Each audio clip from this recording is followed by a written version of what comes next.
So picture this. World War I is over. The great empires of Europe are just crumbling. And in the chaos, a violent, desperate struggle kicks off for the land we now call Ukraine. It was a time of unbelievable tragedy, for sure, but also incredible hope. This brief, fleeting window for an independent nation to actually be born. So how did that dream get crushed? Let's break down the chaotic years that saw Ukraine swallowed up by the brand new Soviet Union.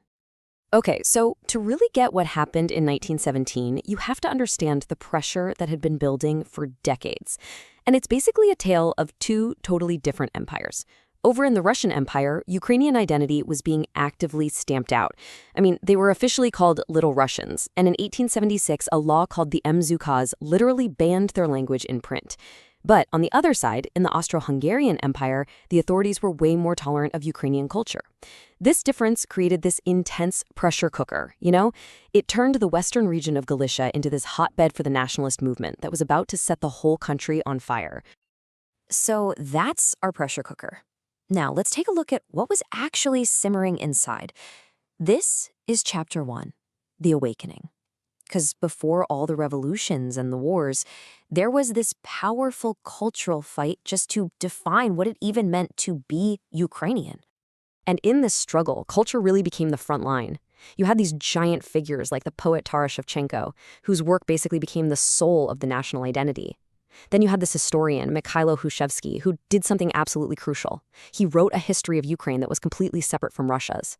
He argued its roots went all the way back to the medieval Kievan Rus, which was a direct challenge to the Russian story. And even with suppression like the Ukaz, the movement just kept growing. By the 1905 Russian Revolution, the pressure was so intense that some cultural expression was finally allowed. The seeds of independence were definitely sprouting. All this cultural energy, it all builds to one single pivotal year, 1917. The Tsar's entire regime collapses, creating this massive power vacuum. And for Ukrainian nationalists, this wasn't just chaos. This was their chance. This was the moment. And things moved so fast. In February, boom, the Tsar is gone. By March, Ukrainian nationalist groups in Kyiv get together and form their own government, the Central Rada, led by that same historian, Hrushevsky. But here's what's so fascinating. Their first goal. They weren't immediately demanding a total break from Russia. Their first big move was to declare autonomy within a future democratic Russian Federation. They wanted self-rule, not necessarily a clean break. And this quote from their first major declaration, it just perfectly captures that initial spirit of hope and, moderation. It's this powerful plea for self-determination, for the right to order their own lives, but it still leaves the door open to a relationship with a new, better Russia. This was the dream in its purest form. But then, everything changed. The Bolsheviks, led by Vladimir Lenin, seized power in Russia in October 1917. And their rise marks this critical turning point.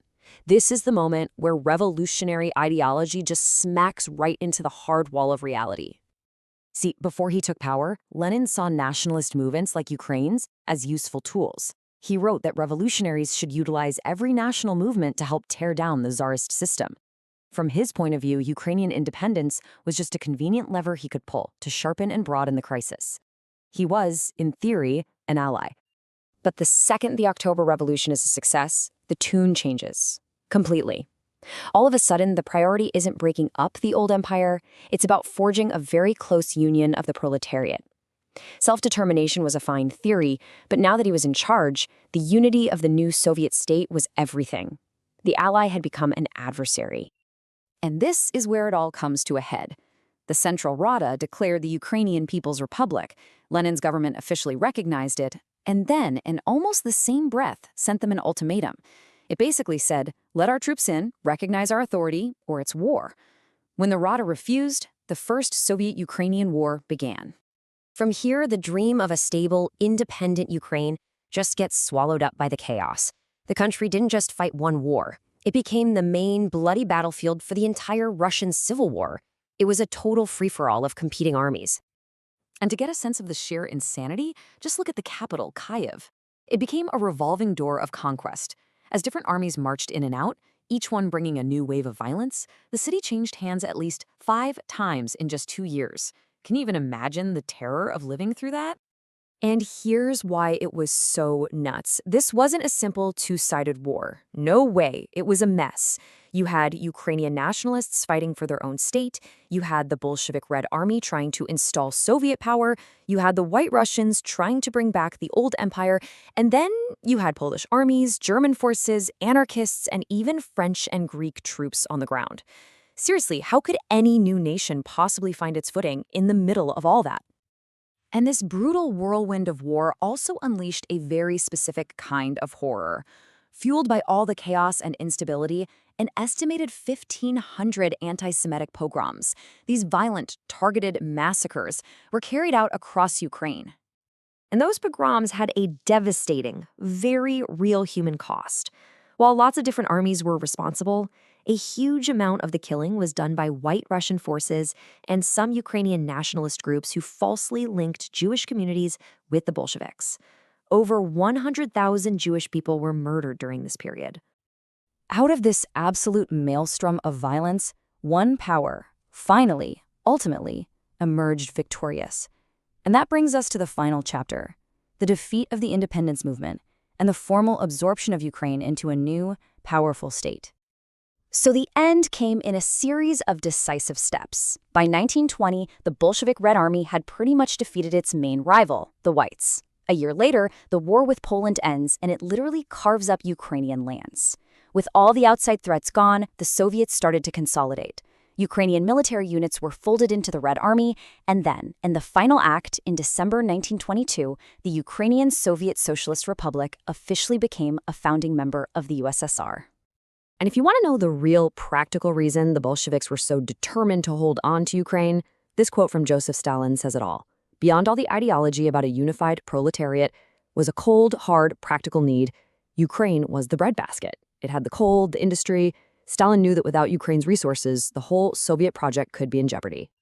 So the new state was called the Union of Soviet Socialist Republics. And on paper, it was a federation. Republics like Ukraine officially had the right to secede, to leave. But in practice, that was a complete fiction. The USSR was a highly centralized state with all the real power flowing from one place, Communist Party headquarters in Moscow.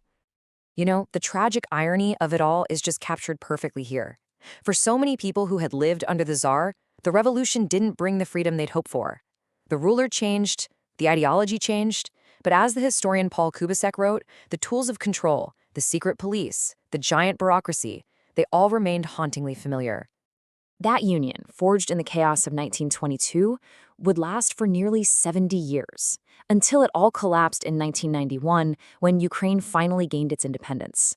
And that leaves us with a final, really crucial question. How does this story, this memory of a bloody struggle and a dream that was denied for 70 years, continue to shape Ukraine's fierce determination to defend its sovereignty today?